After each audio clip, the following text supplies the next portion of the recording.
In the previous class, we have learned about the physical properties of metals and nonmetals. In today's class, let us learn the chemical properties of metals and nonmetals. First one, reaction with oxygen, that is oxidation. Metals except gold and silver react with oxygen to form basic oxides. Sodium also reacts vigorously with oxygen. A lot of heat is generated in this reaction. Burning of magnesium ribbon in air. When a magnesium ribbon is heated in the presence of air on a burner flame, after some time it starts burning with a white flame and white powder ash is formed, which is called magnesium oxide. Test the ash obtained on burning magnesium ribbon by dissolving in water. Test the solution obtained by using the litmus paper. We observe that the red litmus paper turns blue, which shows that magnesium oxide, metallic oxide, is basic in nature.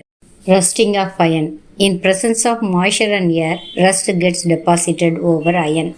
Iron plus oxygen plus water gives brown colored rust, that is iron oxide.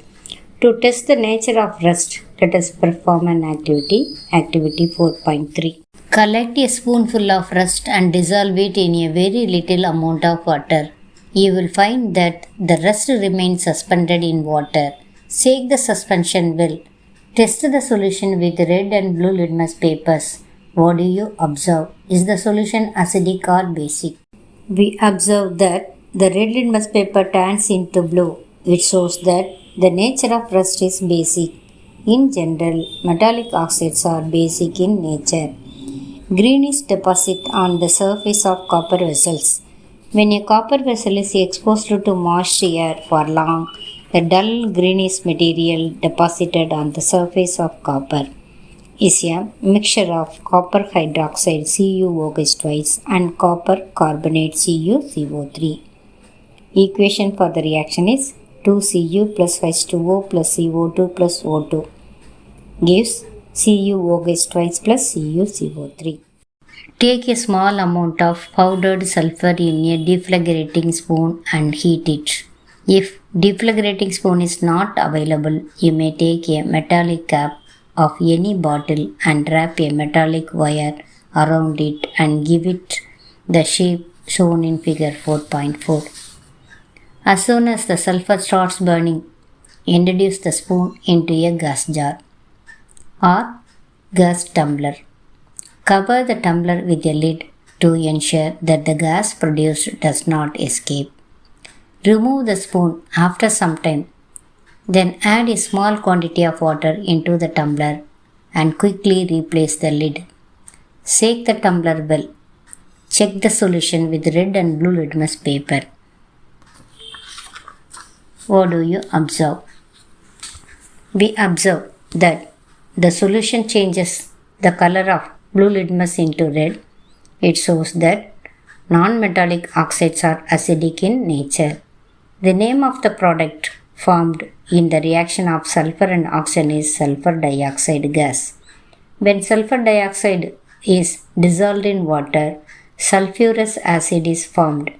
The equation for the reaction is sulfur dioxide plus water gives sulfurous acid H2SO3. Second reaction, reaction with water. Reaction of metals with water. Sodium metal is very reactive. It reacts vigorously with oxygen and water. A lot of heat energy is generated in the reaction. It is therefore stored in kerosene. The equation for the reaction is 2Na plus 2H2O gives 2NaOH plus H2. Potassium and calcium are also active metals and reacts with water at room temperature. Such metals are stored in kerosene. Iron reacts slowly with water. Let us perform an activity to understand the reaction of sodium with water. Activity 4.5. Take a 250 ml beaker or glass tumbler. Fill half of it with water. Now, carefully cut a small piece of sodium metal, dry it using filter paper and wrap it in a small piece of cotton. Put the sodium piece wrapped in cotton into the beaker. Observe carefully. When reaction stops, touch the beaker. What do you feel? Has the beaker become hot?